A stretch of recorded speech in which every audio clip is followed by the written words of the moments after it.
नमस्कार दोस्तों, मैं लोकेश कौशिक, असिस्टेंट प्रोफेसर, प्रारंभ college, state institute of advance studies in teacher education Jhajjar, आज आपके सामने कोरोना कोविड-19 की प्रश्नोत्तरी लेकर प्रस्तुत हूँ। यह प्रश्नोत्तरी कोविड-19 के विविध आयामों को लेकर तैयार की गई है, जो प्रतियोगी परीक्षाओं में बहुमूल्य साबित होगी, ऐसा मेरा विश्वास है। तो दोस्तों, मेरा पहला प्रश्न है, कोरोना का क्या अर्थ है? कोरोना का अर्थ होता है क्राउन यानी ताज। मेरा दूसरा प्रश्न है, कोरोना क्या है? इसका उत्तर है कोरोना एक वायरस का नाम है। मेरा तीसरा प्रश्न है, इस वायरस से होने वाली बीमारी का क्या नाम है? इसका उत्तर है कोविड-19। मेरा चौथा प्रश्न है, कोविड-19 नाम किसने दिया? WHO ने, अर्थात वर्ल्ड हेल्थ ऑर्गेनाइजेशन ने, विश्व स्वास्थ्य संगठन ने इसे कोविड-19 नाम दिया। मेरा पांचवा प्रश्न है, कोरोना वायरस किस परिवार का वायरस है?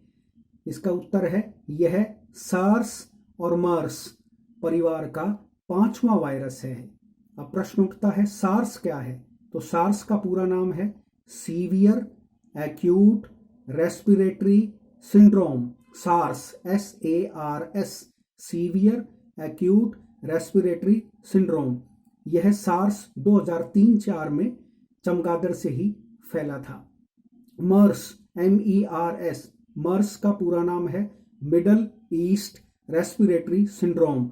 यह 2012 में फैला था। मेरा आठवां प्रश्न है, कोरोना किस प्रकार का वायरस है? इसका उत्तर है यह रेस्पिरेटरी वायरस है। यह रेस्पिरेटरी वायरस है। मेरा नौवां प्रश्न है, वायरस में कहां महामारी छिपी होती है? इसका उत्तर है वायरस के DNA में। मेरा 10वां प्रश्न है, वायरस का बाहरी हिस्सा किस चीज का बना होता है? इसका उत्तर है प्रोटीन का। मेरा 11वां प्रश्न है, वायरस को लैटिन भाषा में क्या कहते हैं? इसका उत्तर है वायरस को लैटिन भाषा में विष कहते हैं। मेरा 12वां प्रश्न है, कोरोना वायरस का प्रकोप कितने दिनों तक होता है? इसका उत्तर है 2 से 14 दिनों में इस वायरस का प्रकोप दिखाई देता है। मेरा 13वां प्रश्न है, वायरस बैक्टीरिया से कितने गुना छोटा होता है? इसका उत्तर है 100 गुना छोटा होता है। मेरा 14वां प्रश्न है, वायरस नाम किस वैज्ञानिक ने दिया? इसका उत्तर है मार्टिनस वैज्ञानिक ने इसे वायरस नाम दिया। मेरा 15वां प्रश्न है, 2 सबसे बड़े सोशल वैक्सीन कौन से हैं? जैसा कि दोस्तों आपको मालूम है, इस सोशल वैक्सीन पे काफी चर्चा हुई, तो ये 2 सोशल वैक्सीन हैं। Number 1 lockdown, number 2 social distancing. मेरा 16वां प्रश्न है, कोविड-19 को WHO ने क्या घोषित किया है? इसका उत्तर है पैंडेमिक, यानी दोस्तों महामारी। मेरा 7वां प्रश्न है, कोरोना कहां से फैला था? इसका उत्तर है चीन के वुहान क्षेत्र से। मेरा 18वां प्रश्न है, कोरोना वायरस वुहान में कहां से फैला था? इसका उत्तर है वुहान की सी फूड मार्केट से। मेरा 19वां प्रश्न है, कोरोना वायरस किस जीव से फैला था? इसका उत्तर है होर्शू नामक चमगादड़ की प्रजाति से, जो दक्षिण चीन में पाया जाता है। मेरा 20वां प्रश्न है, WIV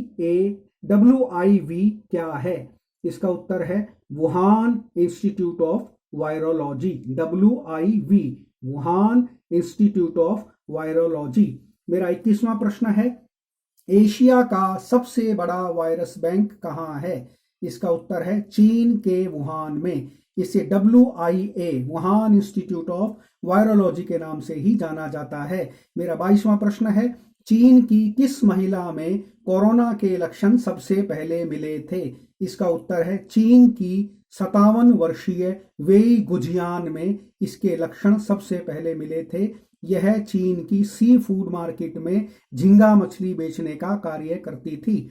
मेरा 23वां प्रश्न है, जीरो पेशेंट किसे कहते हैं? इसका उत्तर है जिसमें सबसे पहले किसी महामारी के लक्षण दिखाई दें उसे जीरो पेशेंट कहते हैं। तो दोस्तों, वेई गुजियान विश्व की पहली जीरो पेशेंट मानी गई है। मेरा 24वां प्रश्न है, चीन ने पूरी दुनिया को इस वायरस के बारे में कब बताया? इसका उत्तर है 8 दिसंबर 2019 को। मेरा 25वां प्रश्न है, चीन ने कितने सप्ताह तक इस वायरस की बात को दुनिया से छिपा कर रखा? इसका उत्तर है 3 सप्ताह तक चीन ने दुनिया में किसी को नहीं बताया कि कोरोना वायरस क्या है। मेरा 26वां प्रश्न है, कोरोना वायरस से कितने देश प्रभावित हुए हैं? इसका उत्तर है कोरोना वायरस से लगभग 200 देश प्रभावित हुए हैं। मेरा 27वां प्रश्न है, किस देश में कोरोना संक्रमण से एक साथ 51 डॉक्टरों की मौत हुई थी? इसका उत्तर है दोस्तों इटली। 28वां प्रश्न है, 22 जनवरी 2020 को पूरी दुनिया में कोरोना संक्रमित कितने मामले थे? इसका उत्तर है केवल 580। मेरा 29वां प्रश्न है, वर्तमान में मई 2020 के दूसरे सप्ताह तक विश्व में कोरोना संक्रमित कितने मामले हैं? इसका उत्तर है लगभग 45 लाख और 3 लाख से ज्यादा मौतें हो चुकी हैं। मेरा 30वां प्रश्न है, वर्तमान में कोरोना संक्रमण के 1/3 मामले विश्व के किस देश में हैं? इसका उत्तर है अमेरिका। मेरा 31वां प्रश्न है, अंतिम बार इससे पहले महामारी कब फैली थी जिसमें 5 करोड़ लोग मारे गए थे? इसका उत्तर है प्रथम विश्व युद्ध 1918 के बाद इससे पहले महामारी फैली थी जिसे स्पेनिश इन्फ्लुएंजा के नाम से जाना जाता है, जिससे पूरे विश्व में 5 करोड़ लोगों की मौत हुई थी। मेरा 32वां प्रश्न है, फ्रंट लाइनर किसे कहते हैं? इसका उत्तर है जो किसी महामारी या आपदा के समय आगे रहकर लोगों की और मानवता की सेवा करते हैं, उन्हें फ्रंट लाइनर कहते हैं। जैसे doctor, nurse, paramedical staff, police और फौज इत्यादि फ्रंट लाइनर में आते हैं। मेरा 33वां प्रश्न है, भारत में किस तारीख को कोरोना का पहला संक्रमित मरीज मिला था? इसका उत्तर है दोस्तों 30 जनवरी 2020 को। मेरा 34वां प्रश्न है, भारत में पहले 3 कोरोना संक्रमित व्यक्ति कहां से मिले थे? तो दोस्तों इसका उत्तर है कोरोना के पहले 3 संक्रमित व्यक्ति केरल से मिले थे। मेरा 35वां प्रश्न है, भारत का कौन सा राज्य सबसे ज्यादा कोरोना संक्रमित राज्य है? तो दोस्तों इसका उत्तर है महाराष्ट्र। 36वां प्रश्न है, वर्तमान में भारत के कौन से 4 राज्य कोरोना संक्रमण से सबसे ज्यादा प्रभावित हैं? तो दोस्तों इसका उत्तर है महाराष्ट्र, गुजरात, तमिलनाडु और दिल्ली। मेरा 37वां प्रश्न है, कोरोना वायरस को किस संकट के रूप में देखा जा रहा है? तो दोस्तों इसका उत्तर है पारिस्थितिकी संकट के रूप में। इसे इकोलॉजिकल इनबैलेंस भी कहते हैं। दोस्तों विश्व की अनेक सभ्यताएं इकोलॉजिकल इनबैलेंस के कारण ही नष्ट हुई थी। मेरा 38वां प्रश्न है, कोरोना वायरस एक स्वस्थ व्यक्ति में कैसे आते हैं? इसका उत्तर है दोस्तों ड्रॉपलेट्स के जरिए, अर्थात किसी संक्रमित व्यक्ति के छींकने, खांसने व थूकने से कोरोना के वायरस एक स्वस्थ व्यक्ति में आते हैं। मेरा 39वां प्रश्न है, पिछले 2000 वर्षों के इतिहास में कोविड-19 कौन सी महामारी है? अर्थात पहले ऐसी कितनी महामारियां फैल चुकी हैं? तो दोस्तों कोविड-19 से पहले 16 महामारियां फैल चुकी हैं। कोविड-19 विश्व की 17वीं महामारी है। मेरा 40वां प्रश्न है, जब 30% से ज्यादा मामलों में कोरोना संक्रमण के स्रोत का पता न चले तो वह कोरोना की कौन सी स्टेज होती है? तो दोस्तों इसका उत्तर है तीसरी स्टेज होती है। मेरा 41वां प्रश्न है, कोरोना की तीसरी स्टेज क्या कहलाती है? दोस्तों इसका उत्तर होता है कम्युनिटी ट्रांसमिशन। कोरोना की तीसरी स्टेज कम्युनिटी ट्रांसमिशन कहलाती है। मेरा 42वां प्रश्न है, कोरोना की दूसरी स्टेज क्या कहलाती है? तो दोस्तों इसका उत्तर है लोकल ट्रांसमिशन। इसे स्थानीय ट्रांसमिशन भी कहते हैं, इसे स्थानीय संक्रमण की अवस्था भी कहते हैं। मेरा 43वां प्रश्न है, कोरोना की किस स्टेज को वेंटिलेटर स्टेज कहते हैं? तो दोस्तों इसका उत्तर है कोरोना की चौथी स्टेज को वेंटिलेटर स्टेज कहते हैं। मेरा 44वां प्रश्न है, भारत में कोरोना वायरस कहां से आया? इसका उत्तर है दोस्तों इटली के पर्यटकों से। मेरा 45वां प्रश्न है, ICMR क्या है? ICMR Indian council of medical research को कहते हैं। ICMR Indian council of medical research को कहते हैं। मेरा 46वां प्रश्न है, भारत में कोरोना का खतरा कितना बढ़ा, इसकी रिपोर्ट कौन देता है? दोस्तों इसकी रिपोर्ट ICMR ही देता है। मेरा 47वां प्रश्न है, कोरोना के प्रारंभिक लक्षण कौन से हैं?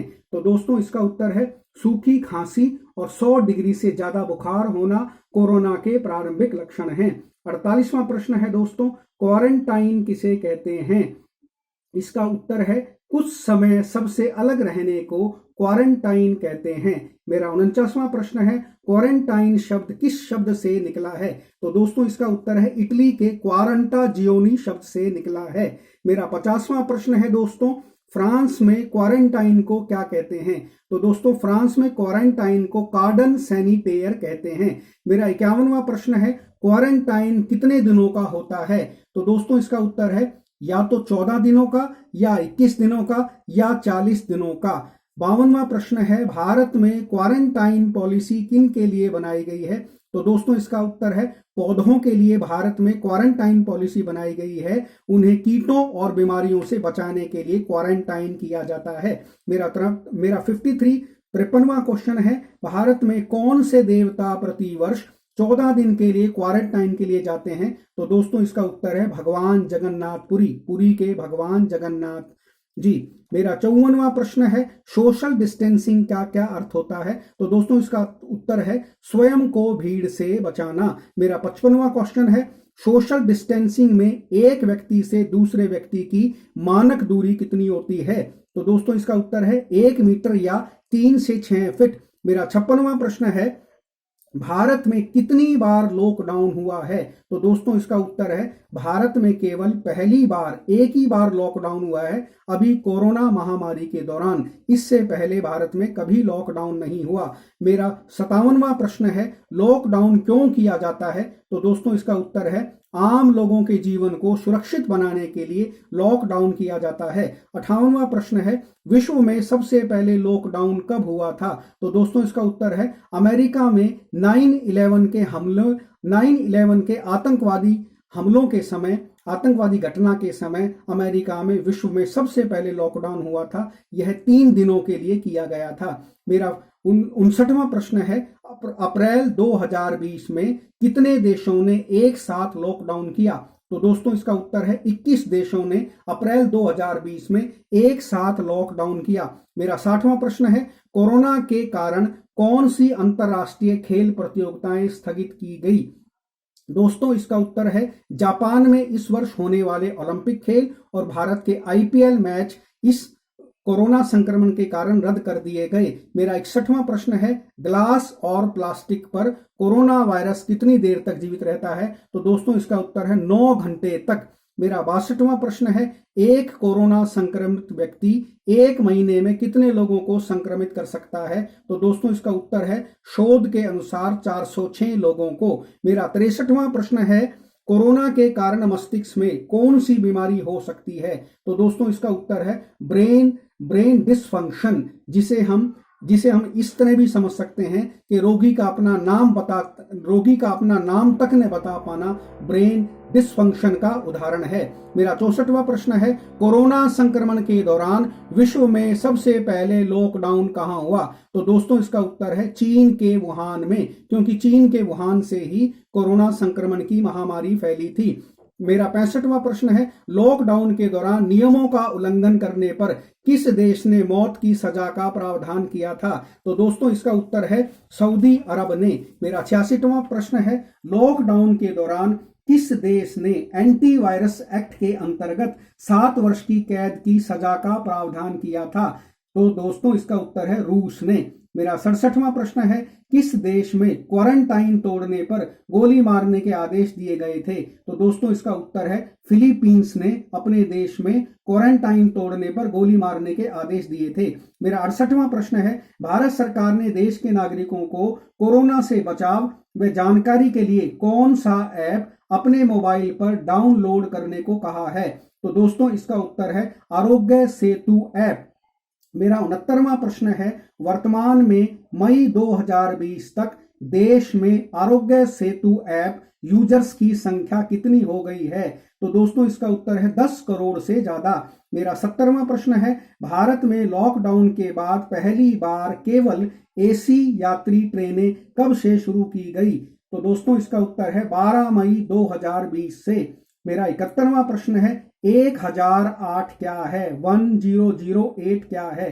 तो दोस्तों यह एक कोविड 19 अस्पताल है जो 20 करोड़ की लागत से मुंबई में बनाया गया है। 1000 बेड का यह हॉस्पिटल है। इस हॉस्पिटल में 504 ऑक्सीजन सप्लाई वाले बेड हैं और 504 नॉन ऑक्सीजन सप्लाई वाले बेड हैं। तो दोस्तों मेरा 72वां प्रश्न है भारत ने कोरोना संक्रमण के दौरान कौन सी दवाई विश्व के कई देशों में भेजी। तो दोस्तों इसका उत्तर है क्लोरोक्वीन मलेरिया की दवाई। मेरा 73वां प्रश्न है क्लोरोक्वीन दवाई का इस्तेमाल कोरोना संक्रमण में किस लिए किया जाता है। तो दोस्तों इसका उत्तर है रोगी का बुखार ठीक करने के लिए। मेरा 74वां प्रश्न है भारत ने किन किन देशों को क्लोरोक्वीन दवाई की सप्लाई की। तो दोस्तों इसका उत्तर है अमेरिका, रूस, ब्राजील, इजराइल, श्रीलंका, बांग्लादेश, अफगानिस्तान, फिलिस्तीन और कुछ दक्षिण एशियाई देशों को भारत ने कोरोना काल के दौरान क्लोरोक्वीन दवाई सप्लाई की है। मेरा 75वां प्रश्न है विश्व में कोरोना महामारी पर नियंत्रण पाने में किस देश के मॉडल की चर्चा हो रही है।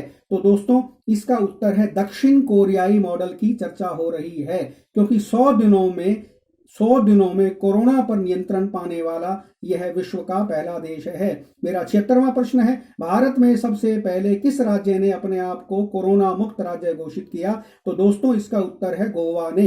मेरा 76वां प्रश्न है भारत में कोरोना नियंत्रण के मामले में कौन से 2 मॉडलों की चर्चा पिछले कई दिनों से की जा रही है। तो दोस्तों इसका उत्तर है राजस्थान का भीलवाड़ा मॉडल और केरल का कासरगोड मॉडल। मेरा 77वां प्रश्न है दोस्तों मुंबई में कौन सी जगह कोरोना संक्रमण के सबसे ज्यादा प्रभावित केस पाए गए हैं। तो दोस्तों इसका उत्तर है मुंबई के धारावी में कोरोना संक्रमण के सबसे ज्यादा केस पाए गए हैं, क्योंकि यह एशिया का सबसे बड़ा स्लम एरिया है। तो दोस्तों मेरा 78वां प्रश्न है मार्च 2020 में केंद्र सरकार ने कोरोना से हुए अर्थव्यवस्था के नुकसान को देखते हुए कितने करोड़ के आर्थिक पैकेज की घोषणा की थी। तो दोस्तों इसका उत्तर है 1,70,000 करोड़ रुपए के आर्थिक पैकेज की घोषणा सरकार ने मार्च 2020 में की थी। दोस्तों मेरा 69वां प्रश्न है अप्रैल 2020 में रिजर्व बैंक ने अर्थव्यवस्था को पटरी पर लाने के लिए कितने करोड़ के आर्थिक पैकेज की घोषणा की थी। तो दोस्तों इसका उत्तर है 1 लाख करोड़ रुपए के आर्थिक पैकेज की घोषणा की थी। दोस्तों मेरा 80वां प्रश्न है 12 मई 2020 को प्रधानमंत्री ने अर्थव्यवस्था को ठीक करने के लिए कितने करोड़ रुपए के आर्थिक पैकेज की घोषणा की है। तो दोस्तों इसका उत्तर है 20 लाख करोड़ रुपए के आर्थिक पैकेज की घोषणा की है। मेरा 81वां प्रश्न है दोस्तों प्रधानमंत्री राहत कोष से राज्यों को कोरोना से बचाव हेतु मई 2020 में कितनी राशि जारी करने की घोषणा की गई है। तो दोस्तों इसका उत्तर है 3100 करोड़ रुपए की राशि। मेरा 82वां प्रश्न है भारत ने अपनी जीडीपी का कितने प्रतिशत देश की अर्थव्यवस्था को पटरी पर लाने के लिए कोरोना काल में पैकेज के रूप में दिया है। तो दोस्तों इसका उत्तर है 10%। मेरा 83वां प्रश्न है अपनी जीडीपी का 10% या इससे अधिक देने वाले कोरोना संक्रमित देश विश्व में कौन से हैं जिन्होंने अर्थव्यवस्था को ठीक करने के लिए एक विशेष पैकेज दिया है। तो दोस्तों इसका उत्तर है जापान ने 21%, अमेरिका ने 13%, स्वीडन ने 12%, जर्मनी ने 10.7% और भारत ने 10% अपनी जीडीपी का हिस्सा अर्थव्यवस्था को पटरी पर लाने के लिए दिया है। तो दोस्तों मेरा अंतिम प्रश्न है अर्थव्यवस्था के 5 स्तंभ प्रधानमंत्री नरेंद्र मोदी ने अपने भाषण में कौन से बताए हैं।